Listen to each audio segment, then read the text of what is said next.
नमस्कार। History hub में आप सभी का हार्दिक स्वागत है।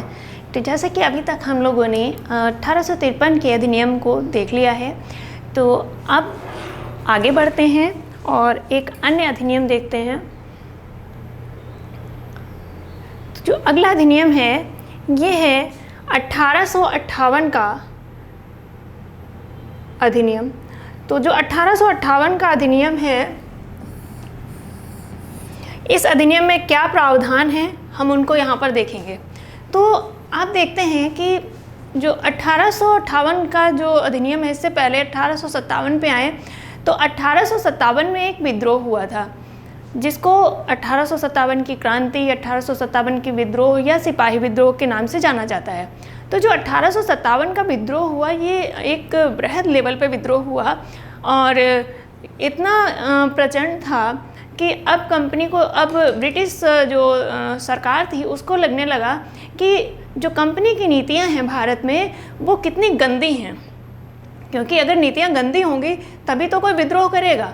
तो ब्रिटिश सरकार ने ये कहा कि जो कंपनी की नीतियां हैं ये इतनी गंदी हैं कि जिसकी वजह से भारत में इतना बड़ा विद्रोह हो गया। और अगर ये विद्रोह, इसमें कुछ राजे महाराजे, कुछ लोग हमको अगर समर्थन ना करते तो शायद हम अपना इतना बड़ा भूभाग जिस पे हम शासन कर रहे हैं उसको खो देते। तो ये जो 1858 का अधिनियम है, ये 1857 के विद्रोह से प्रेरित अधिनियम ही है। तो इसमें जो पहला प्रावधान है वो क्या है, ईस्ट इंडिया कंपनी का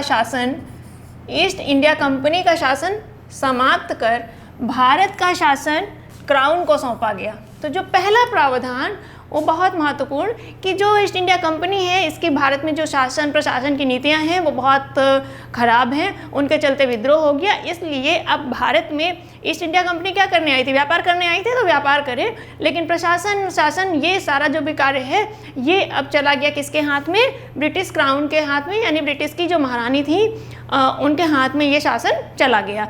यानी अब जो भारत का जो शासन है, ये भारत पे शासन कोई व्यापारिक कंपनी नहीं करेगी, अब ये डायरेक्टली शासन चला गया ब्रिटिश क्राउन के हाथ में। तो पहला प्रावधान ये आपका बहुत महत्वपूर्ण है कि इसी अधिनियम के तहत, 1800 अधिनियम के तहत ही ईस्ट इंडिया कंपनी का शासन समाप्त होता है और भारत का शासन क्राउन के हाथ में चला गया। दूसरा जो अधिनियम है, तो दूसरे अधिनियम में क्या है कि भारत सचिव नामक पद सृजित कर कोर्ट ऑफ डायरेक्टर्स और बोर्ड ऑफ कंट्रोल के समस्त अधिकार उसे सौंप दिए गए।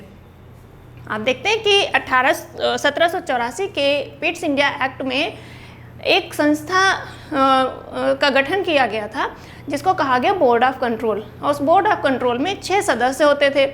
एक तो वहाँ का कोई सरकार का मंत्री होता था, राज्य मंत्री, जो कि उस बोर्ड ऑफ कंट्रोल का अध्यक्ष होता था।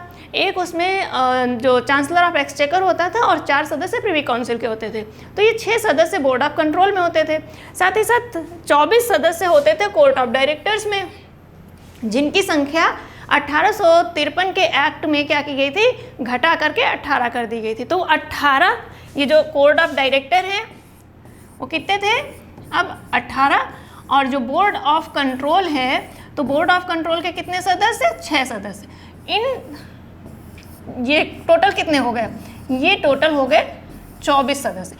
इन सदस्यों की जो जितने भी अधिकार थे वो समस्त अधिकार अब किसे सौंप दिए गए, ये समस्त अधिकार सौंप दिए गए अब किसको, भारत सचिव को। तो कोर्ट ऑफ डायरेक्टर और बोर्ड ऑफ कंट्रोल के सदस्यों का जो भी अधिकार था वो समस्त अधिकार भारत सचिव के पास आ गया। भारत सचिव का इससे पहले पद नहीं था, अब ये नया पद सृजित किया गया था इस अधिनियम के तहत। तो पहला प्रावधान क्या है कि कंपनी का शासन अब समाप्त हो गया, शासन सीधे क्राउन के हाथ में आ गया। दूसरा जो प्रावधान है कि भारत सचिव नामक एक नया पद सृजित किया गया और कोर्ट ऑफ डायरेक्टर्स और बोर्ड ऑफ कंट्रोल के समस्त अधिकार भारत सचिव को सौंप दिए गए। अब ये पद तो सृजित कर दिया गया, लेकिन जब पद सृजित किया गया तो सिर्फ सचिव बैठ करके तो सारा काम नहीं कर लेगा ना। तो अब भारत सचिव की सहायता के लिए अगला जो प्रावधान है, देखिए हर प्रावधान एक दूसरे से कनेक्टेड है। तो पिछला जो प्रावधान हमने देखा उसमें क्या देखा कि भारत सचिव का पद सृजित किया गया। अब उस भारत सचिव की सहायता के लिए एक भारत परिषद का गठन किया गया। ठीक है, तो भारत सचिव अकेला नहीं पॉसिबल था कि वो पूरे भारत का कार्यभार देख सके, इसलिए उसकी सहायता के लिए भारत परिषद गठित की गई। जो भारत परिषद गठित की गई, इसमें कितने सदस्य होते थे? इसमें 15 सदस्य होते थे।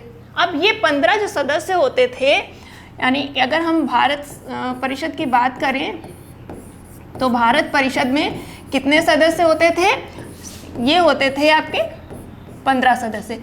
इन 15 सदस्यों में सरकार की तरफ से, जो ब्रिटिश सरकार थी, तो सरकार की तरफ से होते थे 8 सदस्य और कंपनी की तरफ से होते थे 7 सदस्य। तो 15 सदस्य हो गए। 15 सदस्यों में 8 ब्रिटिश सरकार की तरफ से होते थे और 7 जो सदस्य हैं ये कंपनी की तरफ से या कोर्ट ऑफ डायरेक्टर्स की तरफ से, ये 7 सदस्य होते थे। तो ये 15 लोगों की एक भारत परिषद गठित की गई और ये जो 15 सदस्य बने भारत परिषद के, इन 15 सदस्यों का जो वेतन है ये कहाँ से जाएगा? ये वेतन जाएगा भारतीय राजस्व से। आप देखते हैं कि जो 1784 का पिट्स इंडिया एक्ट था, उसमें प्रावधान किया गया था कि जो बोर्ड ऑफ कंट्रोल है, एक मिनट, कि जो बोर्ड ऑफ कंट्रोल है उसमें जो 6 सदस्य होते थे, उन 6 सदस्यों का वेतन है वो भारतीय राजस्व से जाएगा। कितने सदस्य थे? 6 सदस्य। 1784 में 6 सदस्यों का वेतन भारतीय राजस्व से जाना था। 1858 में आके क्या हो गया, वो 6 सदस्यों में 9 सदस्य और बढ़ गए, क्योंकि अब जो भारत परिषद इसमें कितने हैं? 15 सदस्य हैं। तो कुल मिलाकर के 15 सदस्यों का जो ये वेतन है, ये वेतन कहाँ से जाना था? भारतीय राजस्व से। ये प्रश्न पूछा जाता है। तो भारत सचिव की सहायता, पहला तो हो गया कि भारत सचिव का पद सृजित किया गया और कोर्ट ऑफ डायरेक्टर्स और बोर्ड ऑफ कंट्रोल के जितने भी अधिकार थे वो उसी में उसको सौंप दिए गए, उसमें हस्तांतरित कर दिए गए। दूसरी चीज, भारत सचिव की सहायता के लिए एक भारत परिषद का गठन किया गया। भारत परिषद में कितने सदस्य थे? 15 सदस्य थे। उनमें से 8 ब्रिटिश सरकार की तरफ से और 7 कंपनी की तरफ से नियुक्त किए जाने थे। और ये जो 15 सदस्य हैं, इन 15 सदस्यों का जो वेतन है वो कहाँ से जाना था? भारतीय राजस्व से। तो ये हो गया तीसरा प्रावधान। अब चौथा प्रावधान क्या है कि जो भारत का गवर्नर जनरल है, अब ये क्या कहलाएगा? भारत का वायसराय। आपने देखा ना, अभी हम जब पिछला एक्ट 1833 वाला डिस्कस कर रहे थे तो हमने उसमें आपको बताया था कि 1757 में एक पहली बार पद सृजित किया गया, क्या? बंगाल का गवर्नर।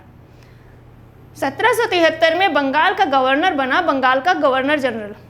1833 में बंगाल का गवर्नर जनरल बन रहा है भारत का गवर्नर जनरल और 1858 में आकर के वही जो डेजिग्नेशन है अब क्या हो जा रही है? वायसराय।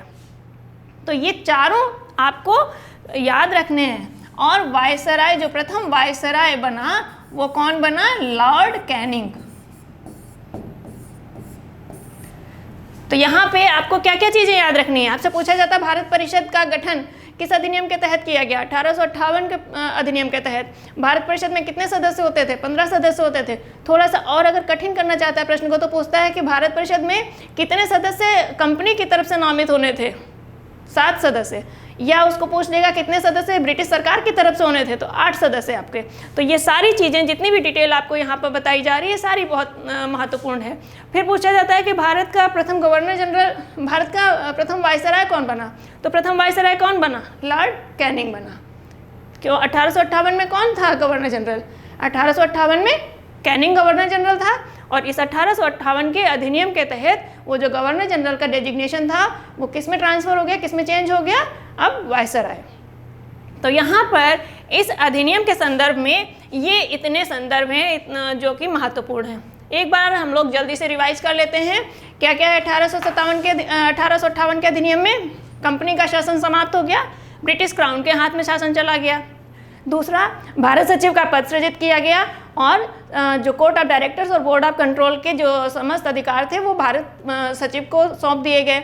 भारत सचिव की सहायता के लिए एक 15 सदस्यीय भारत परिषद का गठन किया गया।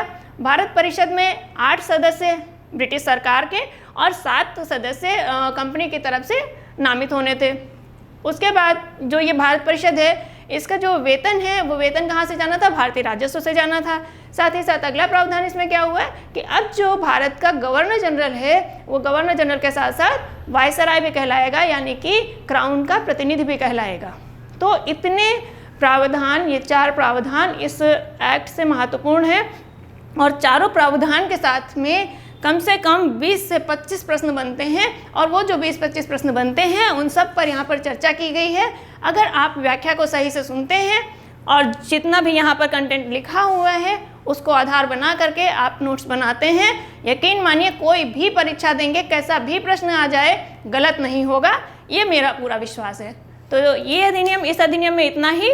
आगे मिलते हैं एक अगले अधिनियम के साथ में, तब तक के लिए आप सभी को बहुत बहुत धन्यवाद।